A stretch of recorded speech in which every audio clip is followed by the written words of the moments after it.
Hello friends, welcome to my channel Bio World with Gauri Ma'am. Dr. Homi Baba बाल वैज्ञानिक competition 2026-27 इस exam के लिए हम लोग प्रिपरेशन कर रहे हैं और आपकी एग्जाम की डेट आ चुकी है। 28 नवंबर को आपकी एग्जाम है, तो उस हिसाब से हमारा प्रिपरेशन शुरू है। चैनल पर इस एग्जाम के लिए बहुत सारा मटेरियल अवेलेबल है, जिसमें आप मेंबरशिप्स भी ले सकते हो। इसके साथ ही डेली पोस्ट में क्वेश्चंस जा रहे हैं, लाइव सेशन शुरू है और इस तरीके से आपके गाइडेंस के लिए वीडियोस भी है। तो आपको क्या करना है, बस इस चैनल को लाइक शेयर सब्सक्राइब करना है, बेल आइकॉन दबाना है, ताकि जब भी वीडियो पब्लिश हो, लाइव शेड्यूल हो, आपको नोटिफिकेशन आ जाए। आज की वीडियो में मैं आपको बहुत इंपॉर्टेंट चीजें बताने जा रही हूँ, जैसे कि हाउ टू सॉल्व एमसीक्यूज, जिसमें एमसीक्यू सॉल्व करते समय हमें कैसे सॉल्व करने हैं, उसके लिए क्या क्या ट्रिक्स हैं और आपको क्या गलतियां नहीं करनी है। तो वीडियो को आपको एंड तक देखना है, ताकि ये सारे इंफॉर्मेशन आप तक पहुंच पाए। यस, शुरू करते हैं। स्टैंडर्ड 6 के लिए हम बात करने जा रहे हैं हाउ टू सॉल्व एमसीक्यूज। सबसे पहले आप मुझे बताओ, एमसीक्यू सॉल्व करना आसान होता है या डिस्क्रिप्टिव क्वेश्चन? यस, आपकी एज के बच्चे हमेशा कहते हैं एमसीक्यू सॉल्व करना बहुत अच्छा होता है, उसमें कुछ लिखना नहीं पड़ता है, जस्ट जाओ और एक सर्कल को डार्कन करके आओ, और उसमें भी चारों ऑप्शंस आंसर दिए हुए हैं। करेक्ट। ये तभी आसान होता है जब आपके कंसेप्ट क्लियर हो और आप उसकी ट्रिक जानो कि एमसीक्यू को कैसे सॉल्व किया जाता है। तो चलिए हम बात करने जा रहे हैं हाउ टू सॉल्व एमसीक्यू। सबसे पहली और इम्पोर्टेंट बात, आपको क्वेश्चन को ठीक से पढ़ना है, जो आपकी एज के बच्चे बिल्कुल ठीक से नहीं करते। क्वेश्चन रीडिंग बहुत अच्छे से करनी है। क्वेश्चन में एग्जैक्टली क्या पूछा है ये आपकी समझ में आना चाहिए, और इसके लिए आपका क्वेश्चन रीडिंग का अच्छा होना जरूरी है। तो start practicing for your question reading. Question में आपको not, except, always, most, best तरीके की क्या वर्ड्स दिए हुए हैं, ये ध्यान से देखना है, क्योंकि बहुत बार हमें this is not an example of motion ऐसे पूछा हुआ रहता है। हम लोग मोशन का एग्जाम्पल क्या है क्या है क्या है करते हुए क्वेश्चन सॉल्व करते हैं और गलत हो जाता है। तो इसलिए ये जो वर्ड्स है, ये आपको ध्यान रखने हैं। इसके बाद क्वेश्चन ठीक से पढ़ने के बाद चारों ऑप्शन को ठीक से पढ़ना है। भले आपका फर्स्ट ऑप्शन पढ़ने के बाद ही आपको पता चले कि यही आंसर होना चाहिए। मैं हमेशा आपको ये बताते आ रही हूँ, जब हम एमसीक्यूज सॉल्व करते हैं, मेरी जो सॉल्व एमसीक्यूज की वीडियो है आप देखना, उसमें मैंने आपको हमेशा बताया हुआ है कि आपको चारों ऑप्शंस देखने हैं, भले आपका आंसर आपको ऑप्शन ए में मिल जाए। तो फिर से यही बता रही हूँ, चारों ऑप्शन पे गो थ्रू करना है और उसके बाद आपका आंसर प्रिडिक्ट करना है और बाकी ऑप्शंस को एलिमिनेट कर देना। कई बार ऐसे होता है कि आप दो ऑप्शन एलिमिनेट कर ही दे सकते हो, बिल्कुल ही वो रिलेवेंस नहीं रखते हैं आंसर से। तो आप दो ऑप्शन अगर डिलीट करते हो, एलिमिनेट कर देते हो, आपके दिमाग में से निकाल देते हो, तो रहते हैं दो ही ऑप्शन और उसमें अभी एक चूज करना काफी आसान हो जाता है। तो ये एक इम्पॉर्टेंट ट्रिक है। इसी तरीके के ट्रिक्स और भी देखो क्या क्या है। Yes, use science concepts not memorisation. Memorisation आपकी कॉम्पिटिटिव एग्जाम में कहीं भी काम नहीं आने वाला। आपको हमेशा कंसेप्ट पर ध्यान देना है, लॉजिक पर ध्यान देना है। रूटीन लाइफ एग्जाम्पल है, तो उसे याद करके आपने ये कहीं देखा हुआ है क्या, या ऐसी सिचुएशन आपके सामने कहीं आई हुई है क्या, ये याद करके इसे सोच के आपको क्वेश्चन को सॉल्व करना है। तो यहाँ मेमोराइजेशन कहीं भी काम नहीं आएगा। क्वेश्चन को देखो, वहां पर कौन सा साइंटिफिक प्रिंसिपल आप अप्लाई कर सकते हो वो सोचो, और फिर उसे सॉल्व करो। है ना सिंपल। यहाँ देखो एक एग्जाम्पल लिया हुआ है मैंने। What do wet clothes dry faster on a windy day. ऐसा क्यों? विंड इंक्रीजेस वेट, ऐसा होता है क्या? सोचो। विंड से वेट क्यों इंक्रीज होगा कपड़े का? नहीं होगा। विंड इंक्रीजेस इवेपोरेशन, हाँ ये होगा। मगर हमने डिसाइड किया है सारे ऑप्शंस पढ़ने हैं, so let's move to option C. Wind decreases temperature, नहीं, ये रीजन नहीं है कपड़े ड्राई होने के लिए। और विंड चेंजेस कलर, तो कलर का वेट क्लोथ्स ड्राई होने में कुछ रिलेवेंस नहीं है। तो आंसर फाइनल हो जाएगा हमारा option B, wind increases evaporation.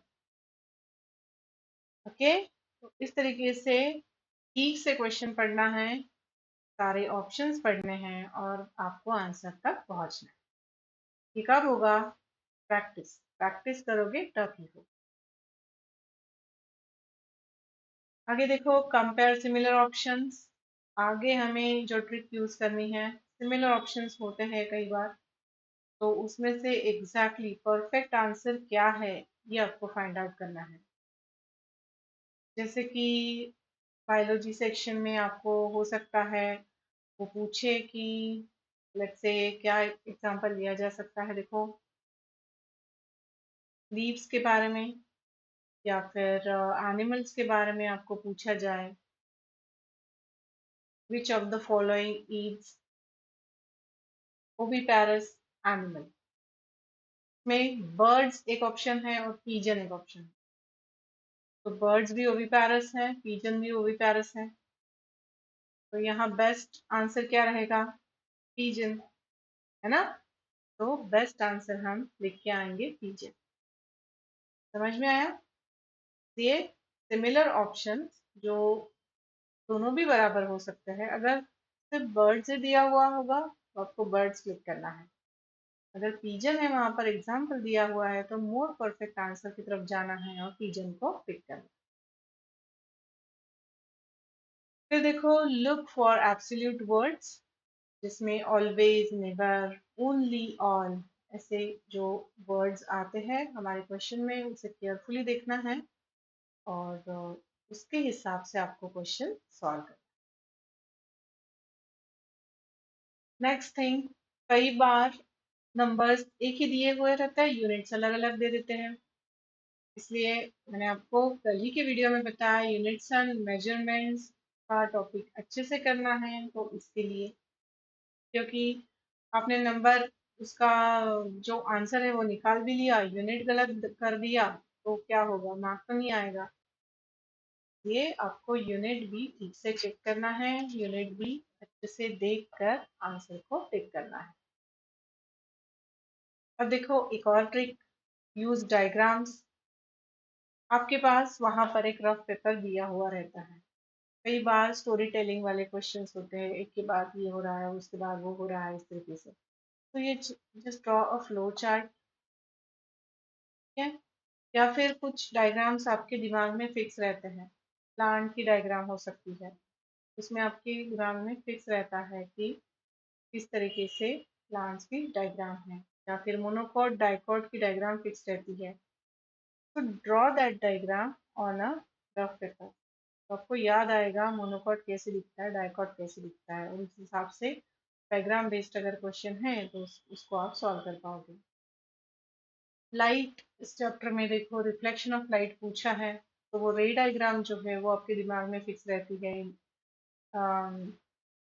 Reflected light आप ड्रॉ करते हो, इंसिडेंट लाइट आप ड्रॉ करते हो, उसका एंगल आपको पता है, नॉर्मल पता है, तो ये पहले ड्रॉ कर लो, क्या क्या दिया हुआ है क्वेश्चन में, वहां के एंगल वहां लिख लो और फिर सॉल्व करो।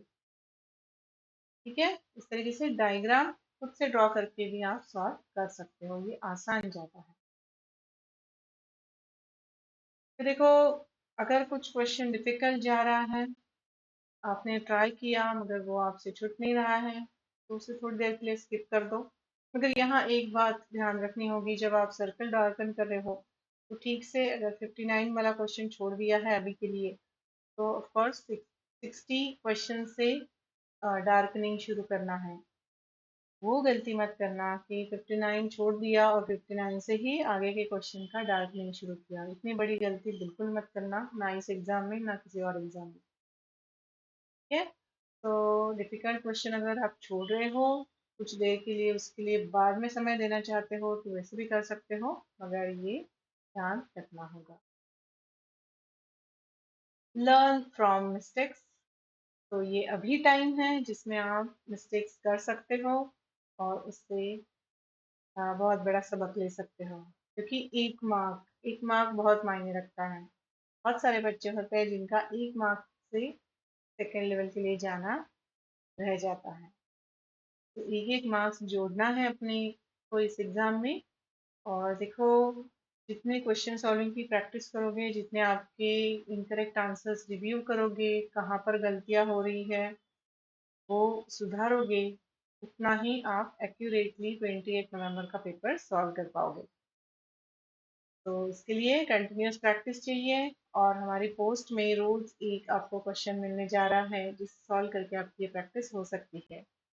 के साथ ही एमसीक्यूज के बहुत सारे वीडियोस हैं जो आप देखोगे, तब आपको सारी कंसेप्ट भी क्लियर हो जाएगी और आप आपके पेपर को अच्छी तरीके से सॉल्व कर पाओगे। तो देखो, डेली प्रैक्टिस प्लान आपको बता दूं, जिसमें देखो आपको 20 to 30 एमसीक्यूज एवरीडे सॉल्व करने हैं और एवरी डे आपको एटलीस्ट 30 मिनट्स स्पेंड करने हैं आपकी जो मिस्टेक्स हुई है उसे रिव्यू करने में। इसके साथ ही once a week you need to solve full length mock test, जो एग्जाम कंडीशंस में 90 मिनट्स का समय लगा के आप सॉल्व करने जा रहे हैं, ताकि उतने समय बैठने की, उतना प्रेशर झेलने की और एक्यूरेसी की आपको आदत लग जाए। सिंपल सिंपल चीजें हैं, अभी से करने लगोगे तो 28 नवंबर तक हो ही जाएगा। ये है हमारा वीकली प्रिपरेशन प्रोग्राम, जिसके लिए आप एनरोल करो, जिसमें आपको 10 क्वेश्चंस 10+ क्वेश्चंस मिले जा रहे हैं पर वीक। और वीक में एक बार हम मिलेंगे और ये सारे क्वेश्चंस, इसके साथ ही वो चैप्टर जिस पर ये बेस्ड 3 क्वेश्चंस, वो सारा हम डिस्कस करेंगे। तो वीकली प्रिपरेशन प्रोग्राम के लिए जल्द से जल्द एनरोल करिए। This is just at a 500 rupees per month. ये है हमारा one on one online guidance, जिसमें मैं आपसे ऑनलाइन मोड पर मिलूंगी और अगर आपके कुछ डाउट्स हैं, आपकी कुछ डिफिकल्टीज हैं, वो आपको सॉल्व करा के दूंगी, ताकि आपके कंसेप्ट क्लियर हो जाए और जब आप असल में एग्जाम के लिए जा रहे हो तो आपको कुछ भी डिफिकल्टी ना आए। यस। तो इसी तरीके से कनेक्टेड रहिए, लाइव सेशन देखिए, वीडियोस देखिए और चैनल को सब्सक्राइब करिए, बेल आइकॉन को दबाइए। All the best, thanks for watching.